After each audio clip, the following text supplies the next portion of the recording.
क्या करूं? कहीं आप लोग ये तो नहीं सोच रहे कि मैं इतना पजल्ड क्यों लग रहा हूं? Well, today I wanted to show you something. क्या आपको याद है कि मैंने आपको मैथ में एक प्रोजेक्ट करने के लिए दिया था? And today I wanted to show you a systematic comparison of your performances in that project. लेकिन मैं कब से यही सोच रहा हूं कि इसे आखिर मैं आपको कैसे दिखाऊं। Hey, I just got an idea. क्यों ना मैं आपकी परफॉर्मेंसेस को एक बार ग्राफ पर दिखाऊं? ये कैसा रहेगा? I think it's a great idea. कहीं आप लोग ये तो नहीं सोच रहे कि नाम को सुना हुआ है, लेकिन ये बार ग्राफ आखिर होता क्या है? Well, I tell you what a bar graph is, how do we construct it and how we can read a given bar graph. एक बार ग्राफ या बार चार्ट एक ऐसा ग्राफ या चार्ट होता है जो रेक्टेंगुलर बार्स का use करके कैटेगोरिकल डेटा को दिखाने के काम आता है। इन बार्स की जो हाइट होती है that is proportional to the values which these bars are representing. इन बार्स को आप हॉरिजॉन्टली भी बना सकते हो या चाहो तो वर्टिकली भी बना सकते हो। इनफैक्ट मोस्टली हम इन बार्स को वर्टिकली ही बनाते हैं और तब हम इसे कॉलम चार्ट भी कह सकते हैं। अब आप सबके लिए एक सवाल, हिंदी में हम बार ग्राफ को क्या कहेंगे? सोचिए। वेल, मैं आपकी हेल्प करता हूं। हिंदी में हम बार ग्राफ को दंड आरेख कहते हैं। तो इसका मतलब यह हुआ कि जब हम बार्स या स्ट्रिप्स की मदद से किसी डेटा को ग्राफिकली दिखाते हैं तो उसे हम बार ग्राफ कहते हैं। और हाँ बच्चों, एक बार जब ये बार ग्राफ बनके तैयार हो जाता है ना, तो इससे हम कमाल के कंपैरिजंस ड्रॉ कर सकते हैं या फिर फैक्ट्स का पता लगा सकते हैं। तो अब हम समझेंगे कि हम बार ग्राफ को बनाते कैसे हैं और रीड कैसे करते हैं। इसके लिए हम एक एग्जांपल ले लेते हैं। मान लीजिए ये एक डेटा है। इस डेटा में हमें बहुत सारे डेयरी फार्म्स के बारे में बताया गया है और साथ ही इन डेयरी फार्म्स में एक महीने में कितना मिल्क प्रोडक्शन हुआ है उसके बारे में भी बताया गया है। और अब हमें इसका बार ग्राफ बनाना है। तो बताइए बच्चों, बार ग्राफ बनाने के लिए हम सबसे पहले क्या करेंगे? जी हाँ, सबसे पहले हम एक्सिस ड्रॉ करेंगे। तो आइए एक्स एक्सिस को ड्रॉ कर लेते हैं, साथ ही वाई एक्सिस को भी ड्रॉ कर लेते हैं। एक्स एक्सिस पर हम इन डेयरी फार्म्स के नेम्स को शो कर सकते हैं और वाई एक्सिस पर हम अमाउंट ऑफ मिल्क प्रोडक्शन को दिखा सकते हैं। लेकिन वाई एक्सिस पर अमाउंट ऑफ मिल्क प्रोडक्शन को दिखाने के लिए हमें एक अप्रोप्रिएट स्केल अज्यूम करना पड़ेगा। तो बच्चों, क्या लगता है आपको वो स्केल क्या होना चाहिए? वेल, इसके लिए हमें अपने डेटा की वैल्यूज को ध्यान से देखना होगा।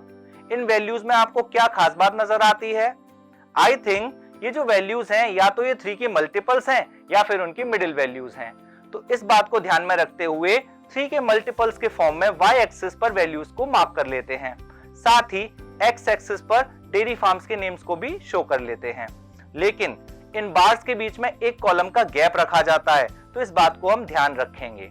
चलिए अब हम इन बार्स की हाइट को ड्रॉ करना शुरू करते हैं। तो सबसे पहले देखते हैं फार्म फ्रेश डेयरी फार्म में कितना मिल्क प्रोडक्शन हुआ है।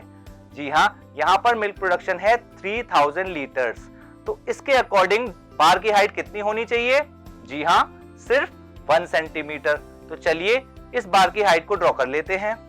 और अब डेयरीलिशियस डेयरी फार्म, यहाँ पर जो मिल्क प्रोडक्शन है वो है 7500 लीटर्स। तो इस वैल्यू के अकॉर्डिंग इस बार की जो हाइट होगी that will be 7.5 divided by 3 that is 2.5 centimetre. आइए इसे भी ड्रॉ कर लेते हैं। इसी तरह बाकी बार्स की हाइट को भी एक एक करके ड्रॉ कर लेते हैं। तो देखा आपने, इस तरह हमारा बार ग्राफ बनके तैयार हो जाता है। और हाँ, इन बार्स को हम बेटर कंपैरिजंस के लिए अलग अलग कलर से मार्क कर लेते हैं। क्यों, है ना आसान? क्या अब आपको याद है मैंने आपको बताया था कि एक बार जब ये बार ग्राफ बनके तैयार हो जाता है तो इससे हम कमाल के कंपैरिजंस ड्रॉ कर सकते हैं या फैक्ट्स का पता लगा सकते हैं। तो चलिए इस बार ग्राफ की मदद से कुछ नए सवालों के जवाब ढूंढने की कोशिश करते हैं। जैसे question number 1, which dairy farm produced maximum amount of milk? इसके लिए क्या करेंगे? यस, इसके लिए हम सबसे ज्यादा हाइट वाली बार को देखेंगे and that is Dairyland dairy farm. चलिए अब एक और सवाल कर लेते हैं। वो कौन सा डेयरी फार्म है जहां का मिल्क प्रोडक्शन सबसे कम मिल्क प्रोडक्शन वाले डेयरी फार्म के कंपैरिजन में ठीक 4 गुना है? वेल, इसके लिए सबसे पहले हम देखते हैं कि सबसे कम हाइट वाली बार कौन सी है। That is farm fresh dairy farm, यहाँ का मिल्क प्रोडक्शन है 3000 लीटर्स। अब हम इसका 4 गुना कर लेते हैं तो हमें मिलता है 12,000 लीटर्स। तो बताइए बच्चों, 12,000 लीटर्स मिल्क प्रोडक्शन कौन से डेयरी फार्म में हुआ है? इसके लिए अपने बार्स की हाइट को ध्यान से देखिए। Well that is milk made dairy farm. तो देखा बच्चों आपने, कितनी आसानी से हम बार ग्राफ को बना भी सकते हैं या रीड भी कर सकते हैं। चलिए अब इसे और अच्छे ढंग से समझने के लिए एक दूसरा एग्जांपल ले लेते हैं। In this example, we have the data of a book house where a number of books were printed from year 2000 to 2006. Now, let's create the bar graph of this data. तो इसके लिए सबसे पहले x axis और y axis बना लेते हैं। x axis पर हम years को शो कर सकते हैं और y एक्सिस पर नंबर ऑफ बुक्स को शो कर सकते हैं।